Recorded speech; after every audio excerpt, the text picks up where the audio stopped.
Welcome in everyone to Flyover Footy. My name is Matt Baker. It is no match week, but we have news to talk about. So Flyover comes to you live on a Friday morning. Off season brings us some weird times, and this is one of those for sure. We're going to be talking a lot of MLS news. We're going to be talking a little bit of City, and hopefully we get you ready for some big changes coming to Major League Soccer here in the next few weeks. If you're joining us live, join the chat, ask questions. I've got an interesting ask of a lot of folks on the pod today, because this is going to be kind of an opinionated podcast, in addition to bringing the facts and the news and everything like that. So if you have, I would say, differing thoughts of sorts from what I am going to be projecting, my thoughts on the schedule change, my thoughts on some potential for divisional realignment, drop them in the chat. I would love to hear some additional takes beyond what I've seen online, because there's been a lot of takes online when it comes to the schedule change, when it comes to potential for divisional realignment. And even from some of the news for City this week, it's far from exciting. I would say far from a unified thought on what City has done with some of their roster slots. And so I want to hear what you guys think. So drop those in the chat if we're live. And yeah, Aaron, good morning, everybody, on a Friday morning. Sorry I couldn't bring this to you on Thursday night, but that's the nature of the off season as it comes. Gonna spend just a quick moment to get this to get us live over here on Instagram, and then we're gonna get going. But drop any comments you have, any hot takes, any thoughts on, well, Makai Joyner, Ben Lunt, and Josh Yarrow will be dominating our discussion on the City front, at least. So there are some City things we're going to want to discuss and cover. That will kick off the show here in just a couple of minutes. But plenty of MLS talk beyond that. Well, some really good. I think there's some MLS news that has broken that is uniformly good. So that's fantastic. But there are definitely some things that I would say are up for debate on just how exciting they are. Yeah, I would say that the season pass info is overwhelmingly positive.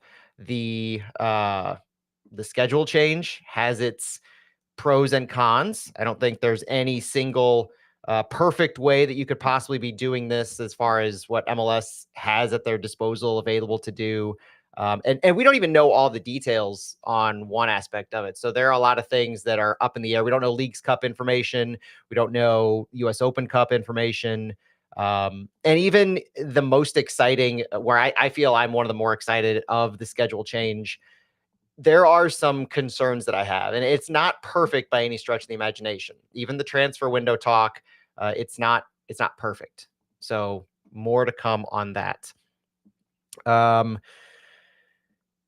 schedule change has changed my Christmas list to more warm weather matches. Yeah, Luis, warm weather match watching gear, rather. Yeah, I'm right there with you. That was one of the first things I thought is, well, I might as well invest in more long sleeve, more coats, more stocking caps, all that good stuff, as opposed to, the t-shirts and shorts that I might have donned for my summer watching. But we're still playing in August. That's the other thing. We're still playing in August. That's one of the more absolutely one of the warmest times of year, which is part of my concern. It didn't go full on into the fall, spring. It's almost this halfway, where it is a big change. It is obviously a big shift starting the season in July, but for one reason or another, they chose not to start the season in August. Maybe it has to do with the longer winter break. So they're they are looking to meet a lot of people halfway in what they're trying to do. So it is what it is on that front, I think. But let's dive into it. So let's get going on what we can expect. We're gonna cover the St. Louis stuff first. So if you're into the MLS conversation, if you really want to hit that, bear with me for just a few minutes. It's not going to be a super long pod, but we're going to try to hit every single piece of news and give some takes. Starting with the City signings, the City news and updates, shifting over to MLS season pass, the schedule change, and I think we're going to end it, if I have my notes correctly, with the single table conversation, because that's where it gets that and the schedule change is where it gets a lot of fun. So we're going to spend most of our pod doing that.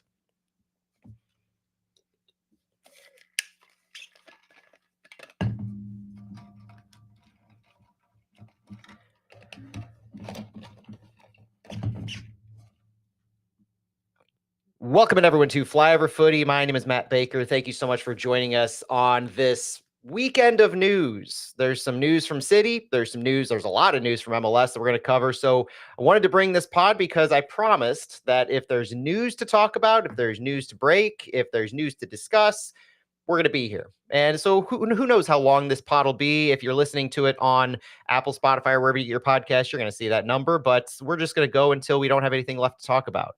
We're going to start the show by talking about St. Louis City. There wasn't a lot to begin the week with, but as we ended this week, and I'm recording this on Friday, November 14th, as we end the week, we do have some things to discuss. We have a little bit of an increase to the roster to look at and what that has our depth chart looking like. Plenty of discussion on that front, but we're going to quickly shift, I think, into the MLS news, which is the reason why this pod is coming to you. Major League Soccer, if you missed the announcement, the biggest announcement that they had that will be the centerpiece of this conversation is that Major League Soccer is moving from a summer schedule, a February to December, or a winter to winter schedule, depending on how you look at it. They're moving from a calendar schedule to a European schedule that will see the league starting play each season in July and ending in April with the regular season, and having the MLS Cup playoffs occur in the month of May. Massive, massive implications on what that means, as that will begin in 2027. But before we get ahead of ourselves, let's talk about the news for St. Louis City. I mentioned it on the last pod, but Mekhi Joyner is not in America right now. Mekhi Joyner has been called up to the U.S. U21 men's national team in camp in Denmark and Serbia. That takes place November 10th through the 19th. So he's there right now as we record this, hoping Mekhi has the best of times, because this is his first call up with the U21s. He had, I think, 5 call ups with the U20s before. So this is the 6th overall call up of his youth national team career. Congratulations to Mekhi Joyner. Hope everything's going well as the U21s face Denmark. Well, they faced Denmark on November 14th, and they will face Serbia on November 18th. So if you're listening to this live, follow the U21s as they play Denmark today. We're recording this November 14th. If you're listening to this after the fact, check to see what that result is and follow along with Mekhi Joyner as he plays on November 18th. Flipping over to St. Louis City, Ben Lunt became the official first signing in the Corey Ray era, if you can believe that. Ben Lunt was signed to a new 2-year contract through 2027. This was announced on Monday, November 10th. And for Ben Lunt, it's an opportunity to continue working behind Roman Berkey. There's a lot of positives that this brings with it. Ben Lunt has a lot of tenure with St. Louis. He's experienced with City too, with City in matches at least. He's made 18 appearances across all competitions for St. Louis, 9 regular season starts in 2025 as he took over for Roman Berkey. So this shores up our goalkeeping core for 2026. There aren't a lot of things that you can say, all right, signed, sealed, and delivered, we're ready to go for the season, which doesn't start for 3+ months. Camp doesn't open for another 2 months. But it feels like, and I think I can safely say at this moment in time, our goalkeeping core is secure. Roman Berkey under contract, Ben Lunt under contract, Christian Oliveras under contract after his option was picked up. We have our 3 goalkeepers back. The continuity is there. And everybody I've talked to on this one kind of says the same thing.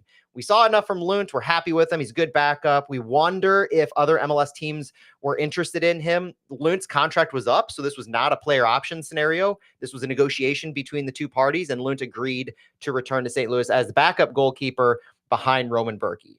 So that's going to be interesting to see if Lunt continues to get any semblance of minutes, as Berkey obviously takes the role. And it also makes you wonder what the long-term thought is in the goalkeeping core for St. Louis after that. Lunt will obviously be getting into the, I would say, prime of his career, even after Berkey would presumably leave in 2 or 3 years after he finishes up with St. Louis. But what Ben Lunt will be doing, using this at least as an opportunity to continue gaining that knowledge behind Roman Berkey, it is going to be huge for him. Ben Lunt in particular is somebody that I think St. Louis fans have grown to, I would say, be okay with between the pipes. He performed fairly well, got his first couple clean sheets of his career this season. So now we know what to expect if Roman Berkey were to go down, and he'll probably see some time with City too here during the 2026 season. No real, I would say, fireworks with the Ben Luntz re-signing. Unlike this next one, the big move for City that I think has necessitated focusing on City on this pod is that St. Louis also announced later this season or later this week that defender Josh Yarrow has been signed to a new 1-year deal with an option for 2027. This was announced on Thursday, November 13th. The extension comes for Yarrow, who has made 56 appearances across all competitions for St. Louis City SC, 18 regular season appearances in 2025, scoring a goal for St. Louis, scoring a goal for our opposition. This makes 7 total defenders that St. Louis now has under contract for 2026. Kyle Hebert, Haziel Orozco, Thomas Totland, Timo Baumgartel, Falou Fall, Josh Yarrow, and JGR, Jake Girdwood Reich, who is on loan to Auckland FC. This also makes the depth chart for St. Louis pretty deep at center back, even though it's not deep in the semblance of what I think a lot of us would want on the top of the quality range.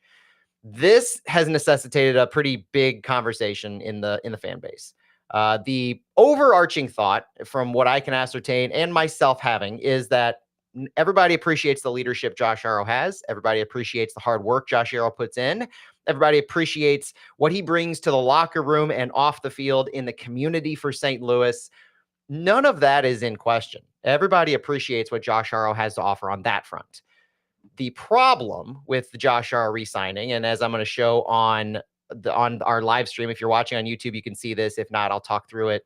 Courtesy of Chat City Tactics and our friend Michael, Josh Yarrow is not exactly the best defender in Major League Soccer.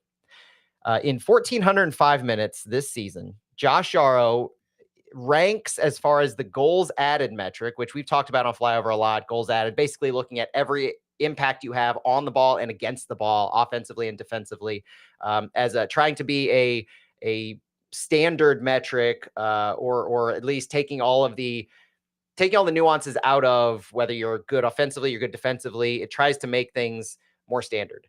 Takes all of that guesswork out of the equation, putting value on shooting, dribbling, passing, receiving, fouling, and interrupting as your metrics.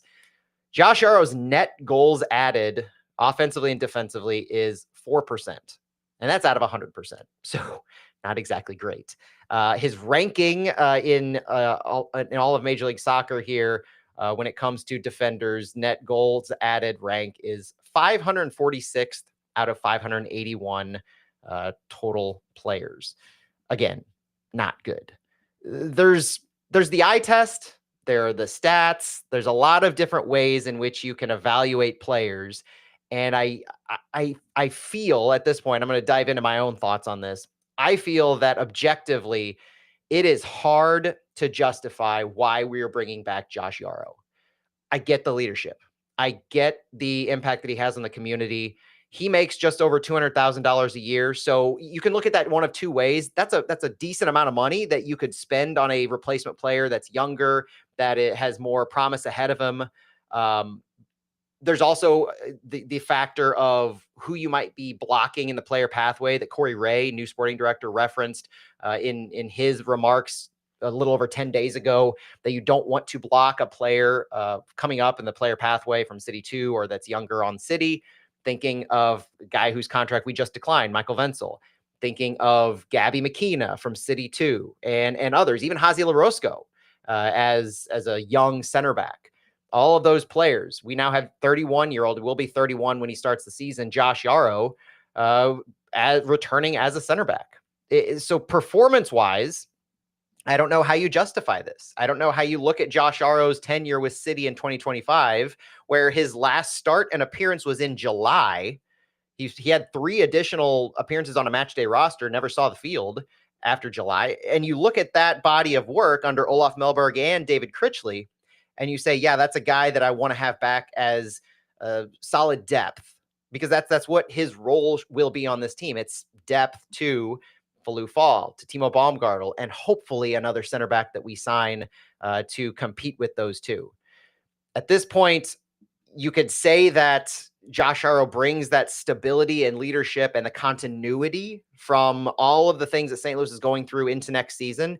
And so maybe St. Louis is trying to bridge a gap of sorts, and they don't know who's going to return next season from a Henry Kessler or a Conrad Vollum. Devin Padelford, still talking with them, doesn't seem likely, at least from a Henry Kessler perspective.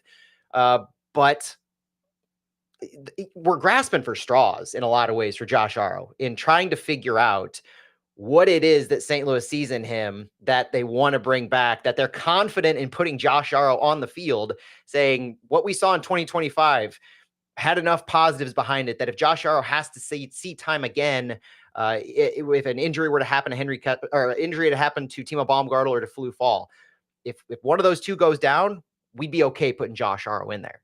They weren't even happy doing that in 2025 when Kessler went down, when Flu Fall came on board, and you had Timo Baumgartel at times not in the lineup. They weren't leaving Josh Harrow off of that match day roster. Hazy LaRosco couldn't even find the match day roster. He was seeing time with City too. And so you had Kyle Hebert as your next up center back, which you still have on your roster. So now you have potentially, and let's take a look at what the depth chart looks like for St. Louis City going into 2026 right now. We have on the defensive front, because that's where this change impacts. Let's just look defensively. You have at center back, Flu Fall, Timo Baumgartel, Kyle Hebert, Josh Yarrow, Haziel Orozco, and Jake Girdwood-Reich. That's 6 center backs, or 6 players capable of playing center back as their primary position, likely. JGR's on loan, and Haziel Orozco could play left back, and that's notable because we don't have a left back on the roster otherwise. So on my depth chart, I have Haziel Orozco listed as left back, but I do not want to go into the season with Haziel Orozco as our starting left back. I think we would do a disservice to the team in the quality at left back, because Orozco does great in filling in for there, but he's not a left back by trade. That's bombing up the field's not his specialty. He's a center back. And so looking at center back, does Josh Yarrow, did we re-sign Josh Yarrow, 31-year-old Josh Yarrow, to be a leader behind the scenes and an emergency center back at best? Because that's really what it seems like we're doing, having Fall, Baumgartel, Hebert, and Orozco as our center backs. And like I said, we have a need to sign another center back to compete with Fall and Baumgartel and to take over if one of them were to go down. The trio of Baumgartel, Kessler, and Fall in a 2 center back look, that's comfortable. I am happy with the quality and the caliber of quality that those 3 or players similar to those 3 would provide. I am not happy with the notion of Kyle Hebert as our next man up for center back. I'm not happy at all with the notion of Josh Yarrow as the next man up for center back. And I don't think Haziel Orozco is there yet to say we're happy with him as the next man up center back if need be. That's not a way to say we've improved on the roster from last season. Emergency wise, if multiple players go down, Fall and Baumgartel were to go down, plug in Kyle Hebert as a stopgap, get that other center back in there on Baumgartel or Fall's level, and make do. I understand 2 players injured at a position like this, that's tough to plan for with the roster restrictions that MLS has of the 30 players and what the limitations are. But starting a season in this manner, bringing back Josh Yarrow just doesn't make a lot of sense, even if you look at it as a leadership perspective and an emergency center back. In that regard, I would challenge St. Louis to say you need to do a better job in growing the leadership core of your team so that the players you have on the field, an overwhelming amount of the time, your 1,500 to 2,000 minute players that you expect to be out there, are capable of being the vocal leaders that you need. This almost feels like if you're going to use the argument of Josh Yarrow as a leader, and that's his role on the team, no matter if he's playing or not, and that's the value he brings to your team, I challenge you to either make leaders out of the players who are seeing minutes, force them into the role, challenge them into doing that, make them step up and be the leaders, whether it's a Timo Baumgartel, Chris Durkin, a Klaus. I don't know where you're needing this additional leadership from beyond Roman Berkey and Marcel Hartl, but and Edu Leuven. But if you have a gap where Josh Yarrow is filling some kind of a gap, you need to find that on the field as well. This doesn't need to be an either or where you have the talented players on the field and you have your leader on the bench. That doesn't make sense with the roster restrictions that St. Louis has. I again really like Josh Yarrow as a person. problematic in just about every single way you look at him on the field. And to me, there's no two ways around that. So that's why I am not a fan of this signing. I think it's a borderline wasted roster spot. And for a team that we've been down this road before for St. Louis, where we were frustrated with the usage of their roster slots. We wish they would maximize more things. We were excited because Corey Ray was brought in to maximize the roster slots in all the ways possible. This doesn't move the needle for me. And it also, as the timing of this doesn't exactly make me think that this was a Corey Ray decision. Corey Ray, 10 plus days ago, was telling us that there is an assertion period here where you're evaluating everything in the organization and you're going to be making decisions on the staff, the coaches, staff across the board, from coaches to training staff and et cetera, as well as the roster, and figuring out what you need to do going into the offseason. Knowing the experience that Josh Arrow has with John Hackworth, knowing the decision making that John Hackworth had with the player options, this feels like a John Hackworth decision without having any specific inside knowledge of who actually made that call. This feels like one of those decisions where the negotiations were occurring. We know that. We knew that Yarrow was negotiating, just like Ben Lunt, with the club prior to Corey Ray arriving. It only makes sense that they're negotiating with a John Hackworth and a Diego Gigliani in that role. And from a technical perspective, if John Hackworth is the one making the call at that point that Yarrow fits what they're looking for, that raises some big questions and big concerns. So with the remaining players that still have yet to sign or not sign that we understand are in negotiations, looking specifically at Seth Antwi, Jaden Reed, and Joey Zielinski, 2 of those 3 would be supplemental roster players, guaranteed. Seth Antwi was on the senior roster, so that would be a question mark. We still are in this nebulous spot of Corey Ray not even having his visa, not even getting his feet wet as sporting director of the club, but decisions being made, and presumably being made by John Hackworth, if not by John Hackworth primarily, if not exclusively by John Hackworth on the technical front. So questions abound, and this doesn't move the needle in answering or alleviating any of those concerns I think we have of the desire to see this roster overall improved from the bottom up. You want to improve the starting lineup caliber. You want to add quality that are going to see the field overwhelmingly, but you also need to continue improving the floor. That has got to be a consistent goal now going into year 4 for this club, is that the quality at the foundation and as your backups, as your rotational players, that cannot be the same quality that you had for City 2 in 2022 and going into your first season. And that's what we're seeing by continuing to bring back a player like Josh Arrow.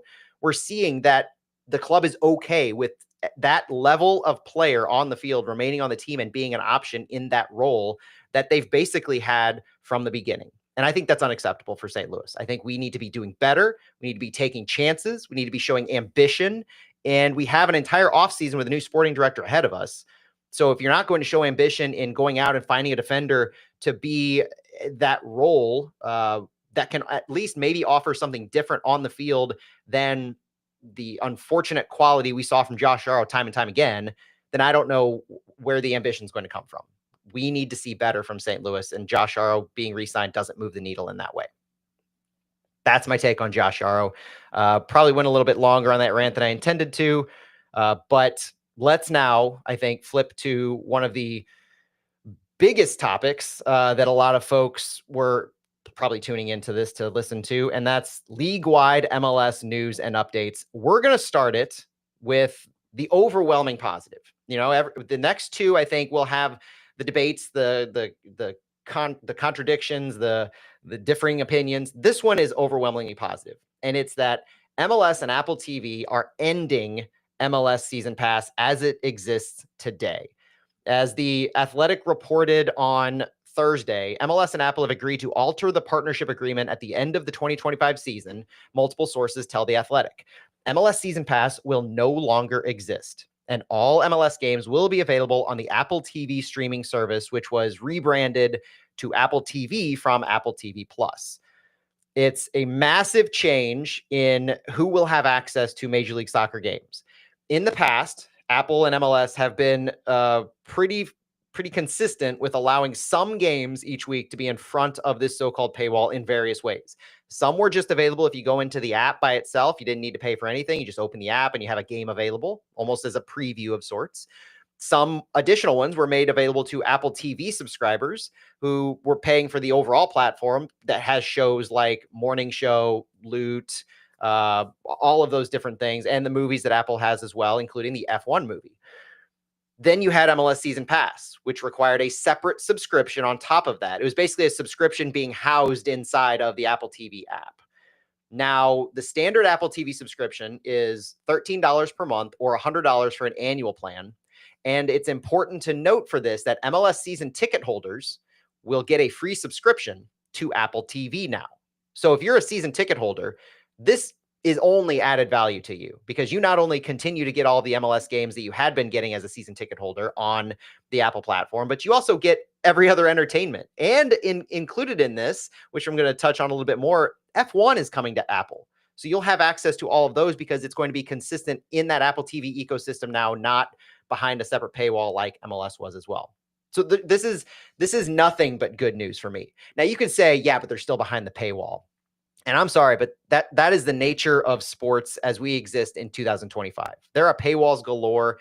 And even in the old school world, cable TV is a paywall.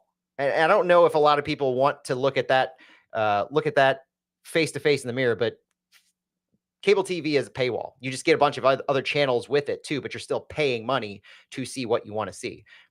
Everything is fractured. There's a lot of different things out there. You're paying for multiple streaming services to get multiple leagues and stuff, but at least this makes it more similar to everything else, where if you want to watch the Premier League, you got to get Peacock. If you want to watch, well, they do have some over-the-air ones as well, but you know what I mean. As far as the streaming service, full league access, multiple games, get Peacock. If you want to watch the EFL Championship, if you want to watch Serie A, you get Paramount Plus, and the games are accessible on that platform. There's nothing additional to go to. So this aligns with all of that process as well. And the added benefit to this is that there is a deal next season, or now I think even, where you can get Peacock and Apple TV bundled for like $15. And if you do that, you end up with F1, MLS, and Premier League games all for $15 a month. So yes, it's a whole different world with all the streaming things, but this is an unwavering move in the right direction. So I'm happy to see this, and I'm excited. I'm excited for everybody to get the Apple TV subscription as part of their MLS season ticket holder package. That's going to be a fantastic deal as well. Now the big story. Let's shift into the absolute biggest story that broke this week. The reason we're doing the pod. It is the MLS competition calendar change. MLS is going from a summer schedule to a summer to spring schedule. So no more kickoffs for a season in February going until October, November, December. It's kicking off in July and it's going until April in the regular season, with May being MLS Cup playoffs. Now, this is the seismic change that we had been promised. This is the seismic change that we had been hoping for. And it's the seismic change that I think a lot of people have wanted to see align with the rest of the soccer world. Now, as part of this, let's go into what Major League Soccer themselves announced, because all of this is very late breaking. The calendar transition, the new regular season structure, all were approved just this Thursday, November 13th, at the Board of Governors meeting in Palm Springs, Florida. Don Garber, commissioner of Major League Soccer, said the calendar shift is one of the most important decisions in our history. Aligning the schedule with the world's top leagues will strengthen our club's global competition or global competitiveness, create better opportunities in the transfer market, and ensure our Audi MLS Cup playoffs take center stage without interruption. It marks the start of a new era for our league and for soccer in North America. Now, when is this going to take place? This change in structure will begin in 2027, which means that MLS did miss the boat when it comes to using the World Cup as a springboard for these changes. They were a year too late in their decision-making to make this happen. So 2026 will continue with the same overall structure that we have had in the past. The season next year will start in February, but there will be some kind of a break in the summer for the World Cup taking place in the United States, Mexico, and Canada. And then it will continue through October, November, and have MLS Cup again in December. The following season, 2027, is where things start to change. The new structure takes place in July 2027, But before that change takes place, MLS isn't just going to take off from December 2026 through July 2027. MLS will stage a transition season from February to May 2027, featuring a 14-game regular season, playoffs, and MLS Cup. The results of that will be pretty seismic. The results of this 14-game regular season, playoffs, and MLS Cup from February to May 2027 will determine the 2027 qualifiers for the Lamar Hunt US Open Cup, the Canadian Championship, Leagues Cup, and CONCACAF Champions Cup. So that shortened 14-game season will have ramifications into all of these other tournaments going forward, and that's huge. So this is a sprint season in every sense of the imagination. The beginning of 2027 will be a massive focal point. Now, I can already say what we don't know is how player contracts will play into this. I'll talk about this in a minute, but there is not agreement from the MLSPA, the Players Association, to these changes. They have not ratified this along with the owners. So there is still discussion to be made. There will be follow-ups that we're going to monitor on how those negotiations go. So I just want to say that out front. We don't know how the contracts are going to be structured. We don't know how this will impact Roman Berkey, for instance, in his second year of his 2-year deal plus an option. So that still has yet to be figured out. Looking at some of the benefits that Major League Soccer has said related to this deal, we're looking at optimizing the global transfer market activity. So this does bring into alignment the idea that the summer transfer window, which, as Lutz Pfannenstiel, our old sporting director, has said time and time again, is the biggest window of both of the windows as far as the bigger names available, because from the top 5 leagues in Europe and more, obviously, the bigger names are out of contract around that June 30th time period. So aligning with that allows MLS to participate more directly into the global transfer market, improving some opportunities to acquire and sell top talent that aligns with their starts to the season. Now, I'll say right off the bat that I'm about 80 or 90% of the way there to this. The big issue that I have with this full alignment is the transfer window itself starts in early to mid-July. The MLS season is going to start in mid-July with this model. That's not a lot of time to come in, get acclimated, and be ready to go game one, which I think was my ultimate hope for this, is that by aligning to this transfer window, you'd see new players like a couple seasons ago, Marcel Hartl, Cedric Toyshirt, Giannis Horn, etc., coming in, and ideally you would have them available match week 1, building the excitement, new players ready to go. That doesn't seem to be feasible with this current structure. It's more likely that they might be ready to go week 1, but depending on, because they've just had an off season as well. Now your off season's aligned and you have to have a training camp. You have to get going. It seems more likely we're going to be missing a few games with some of those new signings, especially if those signings take longer into the transfer window. Other leagues have the same problem later on in the transfer window as you get, but because a lot of the leagues maybe don't start until August, they're not having as much of a problem with it. So this moves the needle in a massive direction, but it's not exactly as clean as I would have hoped for. And I do think this is the trade-off to what we're going to talk about in a minute, which is the winter break that will be occurring for Major League Soccer. So because of this winter break, I don't think it's feasible for MLS to start in August. This is a compromise in a lot of different ways. So we've got the transfer market alignment. Maximizing player signings does get marquee players joining in that summer window. So there is a bigger, much, much bigger impact to the entire season as opposed to just that home stretch, which we were having now, which if you're listening to this and you didn't follow Major League Soccer beforehand, but you followed St. Louis, you do understand that limitation. And you do have to, I think, acknowledge that that is a big benefit. Even if it's not from match week 1, it might be from match week 4, to have them for 30 plus games instead of 10. Absolutely massive. And it makes the summer window that much more enticing and that much more impactful for Major League Soccer and their clubs. The other big impact to this is the alignment with the FIFA calendar. This one is going to be a very big realized benefit throughout the season. And I look forward to seeing how MLS actually implements this in a practical way, because now Major League Soccer is able to be mindful of FIFA international match windows. And they've said the new calendar will significantly reduce conflicts between MLS league matches and national team call-ups for players, particularly during summer tournaments. These big summer tournaments in the future, the World Cup, the Euros, all of those different things that have players called up and they miss multiple weeks or even a month. We've had with the Gold Cup this year, we've had, I think Diego Luna missed an entire month for Real Salt Lake. This won't be a problem for that. And this is a massive benefit to this. We'll talk about weather in a minute. We'll talk about the downsides, but stick with me for the benefit, because remember how this season goes, where you started at the beginning, you have the summertime where players are just gone. And we're talking about, all right, we want to play Real Salt Lake now because they're missing Luna. We don't want to play LAFC at this point because they have their full stars, but here they're going to be missing a bunch. Not as much of a concern. You bring in superstar players, you're going to get to be able to play them during almost all, if we hope all, but as a ton more MLS matches. And that is the goal for every single team that brings in a superstar that is a national team call up, that you have them available as many league matches as possible. This accomplishes that. And it also, by moving MLS Cup and the playoffs from November, December into May, you're taking that gap that we are currently in. As I record this, we are in an international window during the MLS Cup playoffs. The first round ended. You have 2-week break before you resume the playoffs. That's crazy talk. That's insane that you would pause playoffs for an international window like this, just completely losing all the momentum, not only that the players have with each other, but the fans have and the excitement for the playoffs. This takes care of all of that. And that's incredibly exciting and a big fix to an issue that MLS scheduling had.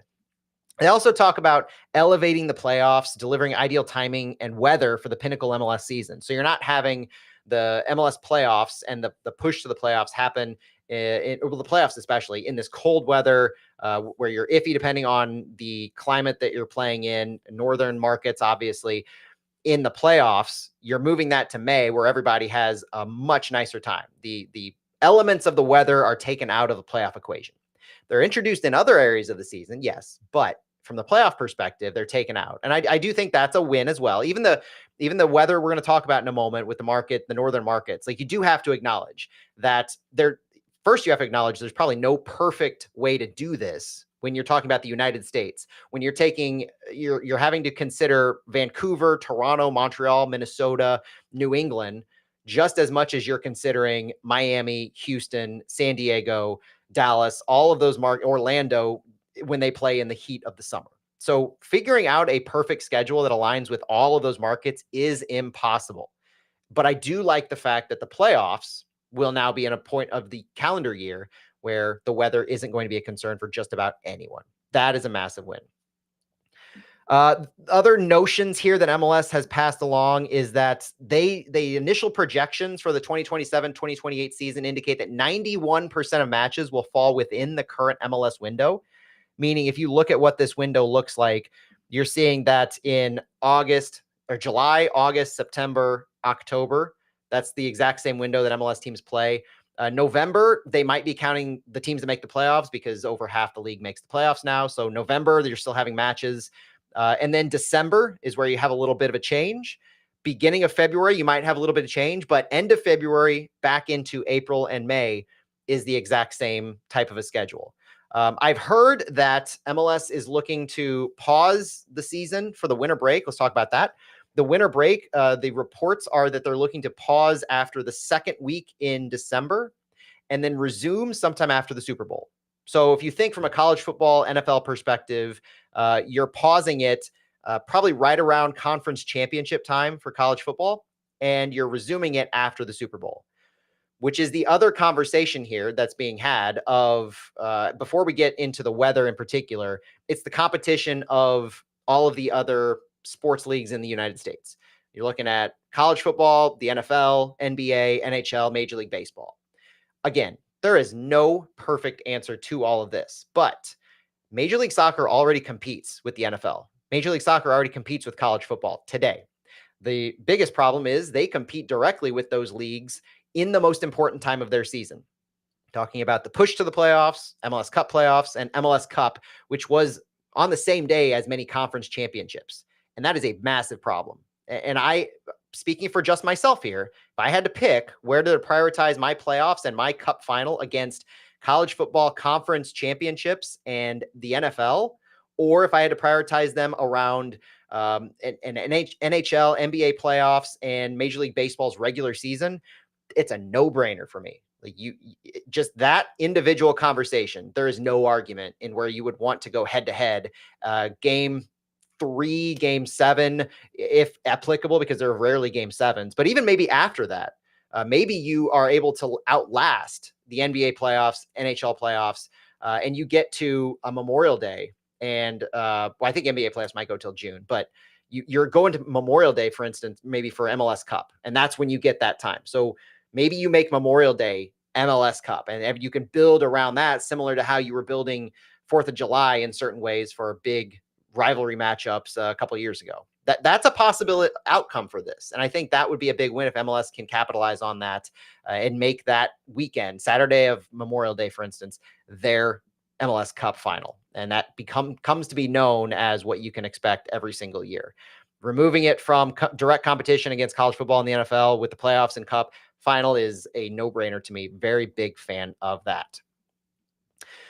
Other notes for this really deal with the weather. So we got to get into the weather of this. And I've got a couple graphics to show on some weather considerations as it relates to comparing Major League Soccer to other leagues in the world. But I do want to say right off the bat that there will be some issues with this. And I don't mean to downplay any of the northern market issues like Minnesota, Toronto, Montreal. Vancouver has BC Place that they can play in. So it's their impact. I'm looking at Minnesota, Toronto, Montreal, those kinds of places. To do that, though, I do want to show a comment that was sent out to Minnesota United fans by their ownership and by their front office that says, quote, "For cold weather markets like ours, the league has taken a thoughtful approach to scheduling. Between a league-wide winter break in mid-December to early February and strategic scheduling modeling, our total number of home games during the coldest month of November through February should be very similar to the current schedule, and those home games will be played at Allianz Field."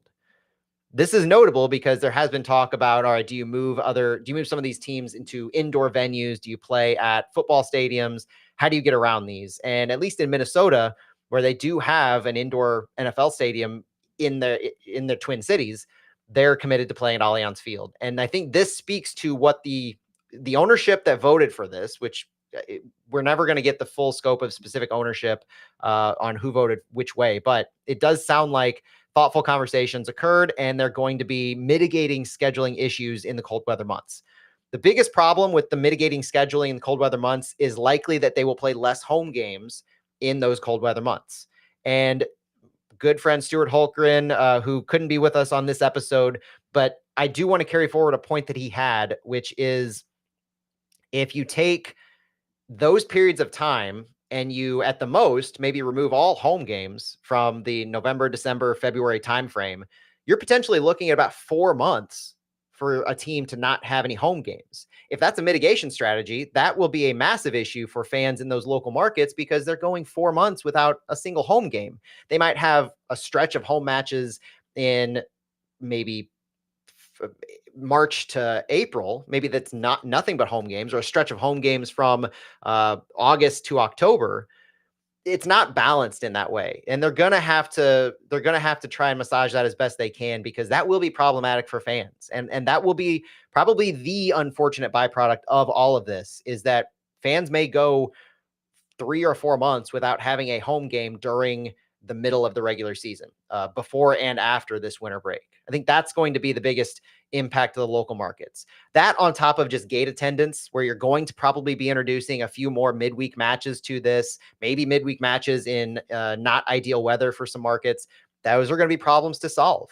I personally think the benefits far outweigh the negatives in this, but there are negatives that will impact fans, and that is going to be needing to be taken into consideration. Even in St. Louis, where we get the hottest of hot during the summer and the coldest of cold in the winter at times, we're going to have to deal with this, and it's going to be frustrating. And during the winter, a lot of fans who don't like this move are going to be saying, "I told you so." But I have a feeling those same fans will be a little quiet in June and July when it gets up to 100 degrees in St. Louis and we don't have matches. That's the trade-off. And I don't know if that trade-off is going to be perfect by any stretch of the imagination, but I do want to point out a couple graphics that I came across that they really do a good job, I think, of showing the match conditions that are played in.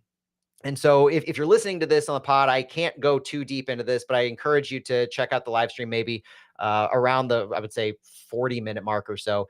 MLS matches are played in hotter conditions right now than any other league. You look at May, June, and July, May and July especially, but May, June, and July, the median temperatures start to hit really peak levels compared to other leagues. And we're comparing other leagues to the Premier League, Serie A, La Liga, the Bundesliga, and Ligue 1, where there are more even keeled charts in this, even keeled graphs, where the temperatures do not fluctuate as much as they do in the United States. But you're looking at the US, some of these other markets, especially Serie A and the Bundesliga, play in some really cold times throughout the year, especially in November, December, January, and February. But in the summer months, MLS is way above all of these teams when it comes to playing in the heat. And that's kind of what we're trying to take out here. May is the playoffs, so not every team is going to be playing come 2027 to 2028. June and July, they'll have mostly off, and that's when the peak weather is. It's in July. And so Major League Soccer has one of the biggest, I think, temperature rises when it comes to number of matches played in higher temperatures. This graph I'm showing right here talks about the overall temperature and the total number of matches played. So MLS has this bell curve that covers a larger amount of games more consistently for a hotter temperature overall.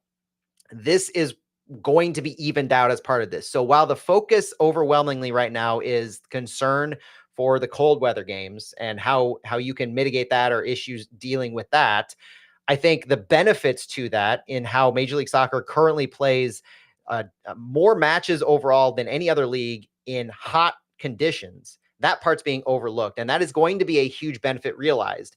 Think back to how many times we've had issues with the heat, issues with fans attending games in the heat, and how that impacts the players. We're evening that out a little bit. And so the cold will need to be managed, like I said, but there is data to support that this could be a net benefit. This will be a net benefit when it comes to teams playing in less overwhelmingly hot conditions. So that as a huge component of this just has to be said. And it is a benefit. So more to come as MLS actually gets more specific on this. Again, just to recap the overall timeline, not just the actual scheduling here, but 2026 will go on as normal, with the World Cup being the biggest considerations. But season starts in February 2026, ends with MLS Cup in December 2026. There will be a 14-game sprint season starting in February 2027 until May 2027. And then the new season, the new competition calendar starts July 2027. And so we will start to have a 27-28 season, a 28-29 season, and so on and so forth.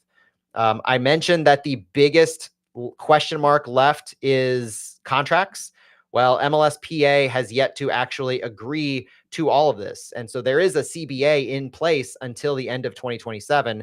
That's going to happen. That is the next big thing, I think, as far as what I'm following, is that the primary issues for the MLSPA were the league's unwillingness to commit to hard dates for the schedule change, as well as the length of the offseason. If the offseason is too short, it can make player movement via free agency difficult. Negotiations for the last CBA were contentious that the league twice forced a renegotiation. So the PA is not exactly willing to just take MLS's word for everything and trust them in every regard. They've given up a whole lot as it related to the CBA renegotiations during and right after COVID. So where this goes will be the biggest thing. The MLSPA has not ratified all these changes. That's basically the thing left straggling from this, even though the owners have agreed, as well as all the details to come from that. And so the last thing that I want to talk about on this episode of Flyover is something that, per The Athletic, that was agreed upon as part of this, but it was not announced officially, is that in addition to a new calendar, league owners also voted to update the regular season format. The playoff format is still in discussion, but the league will move to a single table competition that will see 5 6-team divisions beginning in 2027. So the league executives declined to go into detail on the new format. But let's go into the new format. Let's look at potentials for what this new schedule might look like. And I think what this new competition might look like. And I think this is one of the more exciting things in general, because Well, I mean, it will give more geographical rivalries to more teams. I think that's the hope for all of this. So, in the article, the only thing that was specified is the league will move to a single table, 5 6 team division format.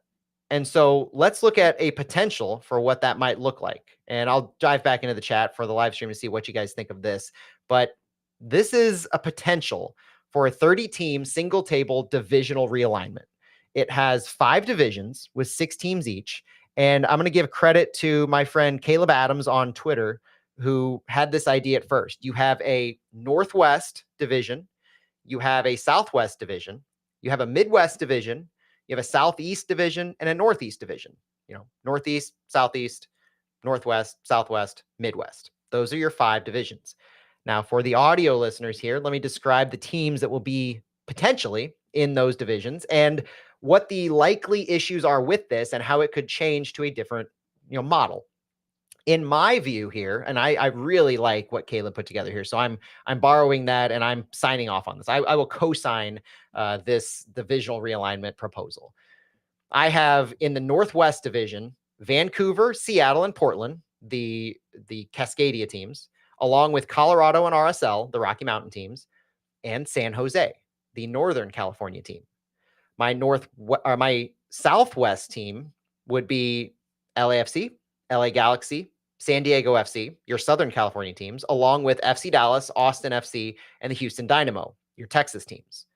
My Midwest division sees St. Louis, Sporting KC, Minnesota United, Chicago, FC Cincinnati, and the Columbus Crew. That's your Midwest. I think the furthest one obviously would be Minnesota, but every other team from St. Louis as a middle point is about 6 hours at the most. The Northeast group would see Toronto FC, CF Montreal, the New England Revolution, Red Bull New York, NYCFC, and the Philadelphia Union. And the Southeast division would see Nashville SC, Atlanta United, Charlotte FC, DC United, Orlando City, and Inter Miami. It aligns about as well as you could hope for, but there are some issues with this. Now, let's point out what the issues would be starting on the West Coast. You're separating San Jose from the rest of California. That's the biggest issue. There are teams scattered throughout, like San Jose, RSL, Colorado, Minnesota, that are kind of just by themselves a little bit. We often think in the Midwest of San Jose and Los Angeles being, it's on the West Coast, it's in California, they're pretty close. I don't have the exact distance in front of me. Maybe I should pull that up. But they're not exactly close from San Jose to Los Angeles. I'm going to pull it up right here so I can give you specific amounts. It is 5.5 hours from San Jose to LA.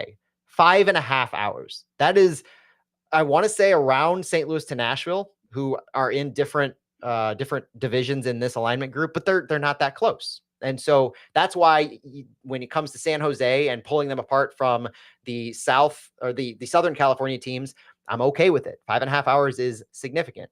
But otherwise, you have San Jose kind of on its Northern California island there, and RSL and Colorado are just in the middle of the country over near the Rocky Mountains. So grouping them is one of the 2 biggest swaths of teams, but I think that's the one that makes the most sense to me. Otherwise, you would look to how do you get the Texas teams involved? The 3 Texas teams that are significantly further away from everybody else, but they're tightly compacted. So those 3 Texas teams have to go together. That's a big limiting factor in this. You have the 3 Texas teams and the 3 Southern California teams. And to me, it's clean to bring all 6 of those together. The time difference is a factor, 2-hour time difference between the pockets of 3 teams. But I don't see how the league would separate LAFC, LA Galaxy, and San Diego FC. They're too close geographically. They have too much potential for consistent rivalry, and I just don't see them pulling apart. So those 2 pockets of 3 teams I put together. Minnesota United is another question. They don't really have anybody close except for the Midwest team. So I think it's by default they have to be included in that. It just wouldn't make any other sense. And then the last big one would be DC United. DC United has a ton of history with teams like Red Bull New York, especially, and the New England Revolution. And so you're pulling them apart from that rivalry as far as the divisional aspect goes. That may be a harder sell than moving a Nashville into the Southeast away from St. Louis. I don't necessarily see a ton of issue with that because there's really no history there between those clubs. And Nashville has, I think, more of their fan bases have more of a rivalry as it is with Atlanta and Charlotte. So I think that would probably make sense, but there will be some frustrations in the DC United fan base on that front. The other thing that has to be said when we look at this divisional realignment is the idea isn't that you're never playing other divisions. The actual plan is fairly robust on this. The single table is what the standings would be. The divisions would exist, and no doubt there's going to be implications for the playoffs. In maybe divisional winners will have automatic berths. But the biggest thing for me is that each division team will play each other twice. You'll get a home and away match against all other division rivals. And then every other team in the entire league, you would probably play once. And that would equal a perfect 34 game schedule if if the schedule remains at 34 games. That means that you wouldn't have a question of, is St. Louis going to play Inter Miami this year? Okay, well, we just played them at home 2 years ago. So the next time we play them in 2 or 3 years, it's going to be away, or vice versa. Those kinds of things. I know we've played them twice, but you get the idea that it's not every year. It's not consistent. With this model, it could and should be consistent, where St. Louis would play Nashville at home 1 year and away the next year. So every other year, you'd have the home and away teams. That makes for a good fan experience. You're able to project much more easily where you're going to go, who you're going to play home versus away in any given season. And it creates that parity. It makes a single table structure palatable because you're leveraging the divisions, yes, but you're playing every team. There is parity in that to allow a single table structure to exist with little friction, especially compared to what exists today. So interested in what everybody thinks on that. If you have any thoughts on the single table structure, if you have any thoughts on the divisional alignment, let me know. I think that with this shift plus the calendar shift, it's probably the most exciting time to ever be an MLS fan. I love talking about this. I love diving into it a little bit more. I'm going to go into the chat real quick. So if you're listening to us on Apple or Spotify, I'm going to read through some of the chat comments to see what I might have missed and what you guys have been chatting about. So there's a conversation about MLS Season Pass. You could get MLS Season Pass with Apple TV Plus that in its previous format.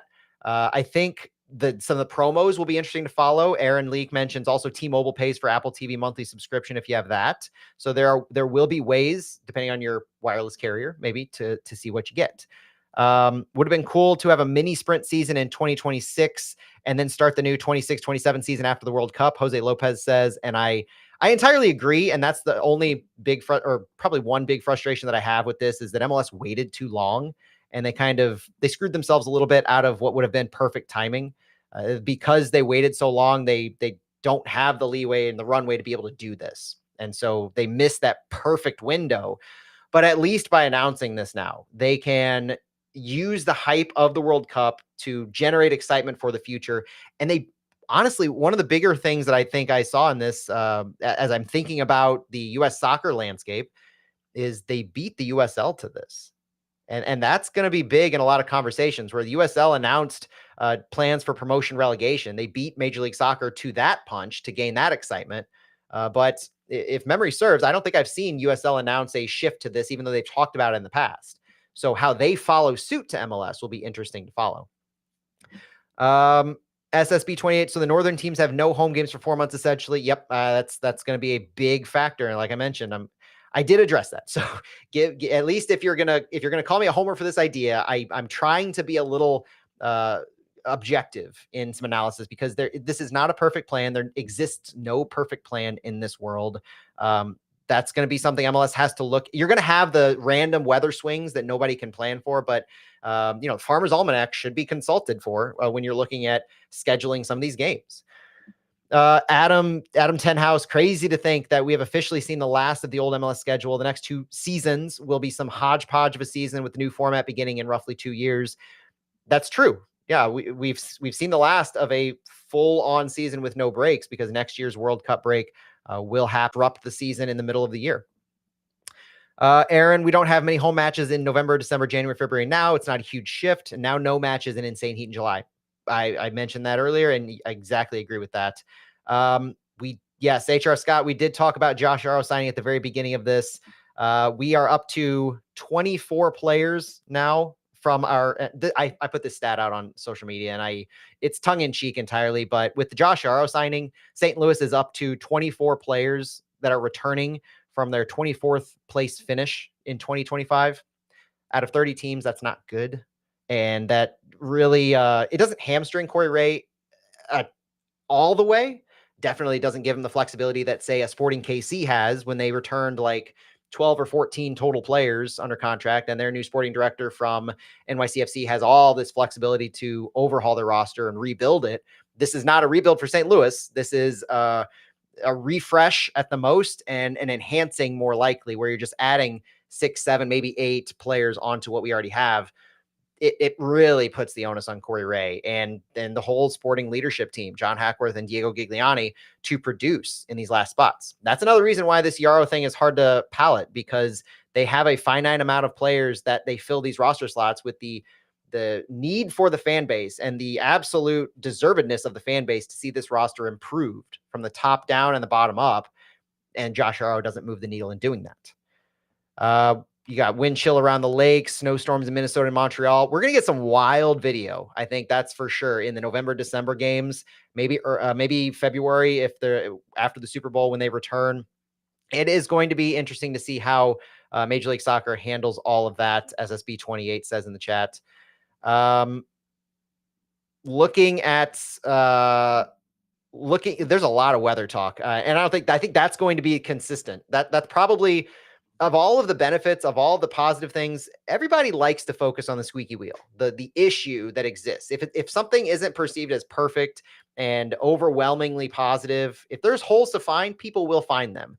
So what I encourage you to do is voice and acknowledge the negatives, and maybe try to come up with solutions. Make yourself happy. Don't just live in the negative. Try to figure out what MLS could do to mitigate some of these. Some of them are going to have just non-negotiables, like the fact that if they mitigate home games for Montreal during the November, December, February timeframe, like Stu said, you're going to go 4 months without a home game, and that sucks. Like that is not an ideal experience. So yes, you will have some non-negotiable difficulties that the league goes through when they do this. But man, I talked about the weather in the hotter months, that we're going to be able to mitigate a lot of those issues. The danger that the heat presents as well in some of these, not that the cold doesn't, but the heat does as well. So take the good with the bad. Don't just take the bad. And then Ben Wright joined. Thank you, Ben. I think playing in cold weather versus hot weather will have an on-field impact, and thus a better TV product. I'm worried about in-person attendance too, but MLS needs a solid TV product to grow as a league. Ben Wright is our friend over at 619 Soccer covering Nashville, and is one of the best pundits, one of the best analysts when it comes to covering the league. So thank you for joining, Ben. And we had him on as a guest earlier this season, and we will have him on as a guest later on to talk more about this. I'm excited to see what the on-field impact will be, because we know what the heat does to players on the field. We know what playing in the cold does. Now we're going to get more of a focus on playing in the cold. The in-person attendance is probably the biggest thing MLS knows that they're going to have to deal with. The gate attendance, the revenue that will probably be lost in certain ways when it comes to not just added midweek matches, but midweek matches in bad conditions, weekend matches in bad conditions, seeing if season tickets will take a hit. That's going to be something too, is that now that you have this runway, some teams are going to have season ticket renewals come up. A lot of teams will. And so will some fans say, I don't think I want to do a season ticket for this because I don't know what the experience will be like. I'm willing to go game by game in this and see how it plays out. To see if there's any fluctuations in season tickets because of what it looks like on the field will be a big focal point as well. Looking over at the divisional realignment, there is notion San Jose gets the bad draw here. Really, I appreciate that Phil Tamert saying this is the best way to do it. San Jose is getting screwed. Saw one that had the LAs and San Jose with the Pacific Northwest teams, and had San Diego with RSL, Colorado, and Texas. I think Ball Watching did that one. I saw that too.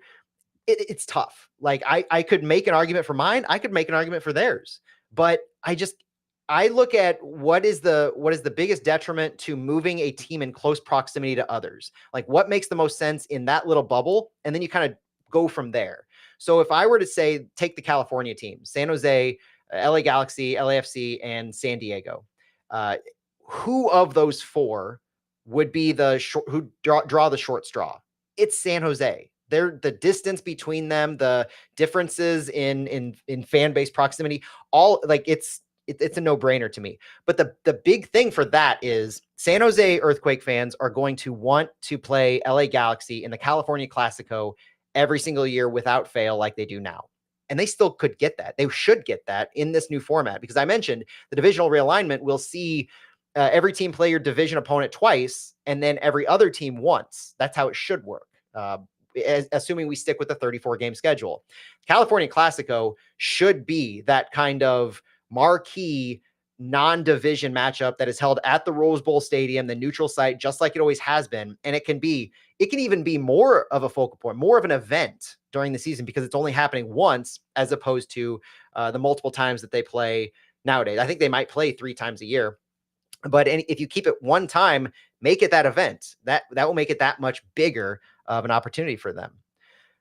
So that's another reason why I say, like, the divisional opponents, yes, it will have a huge impact in the competition aspect of it. But as far as the ability to play other teams, St. Louis will still play Nashville every single year. DC will still play New York and New England every single year. So the impact of that should be a little mitigated. And honestly, this seems like because they're 30 teams, big fan of this format. I think that's probably it on the feedback. And I'm also hearing my audio is cutting out a little bit, so going to have to edit that on the broadcast. I think that's about it for this. So we'll wrap it there. We've covered just about everything we can and need to. So I appreciate y'all hanging with me early on a Friday. Thank you so much for joining me on Flyover Footy. Have a good rest of the weekend. Have a good rest of the week. We'll see what news breaks next week, and we'll come at you as soon as we have anything else to break. Appreciate you all. Have a good week, and go City.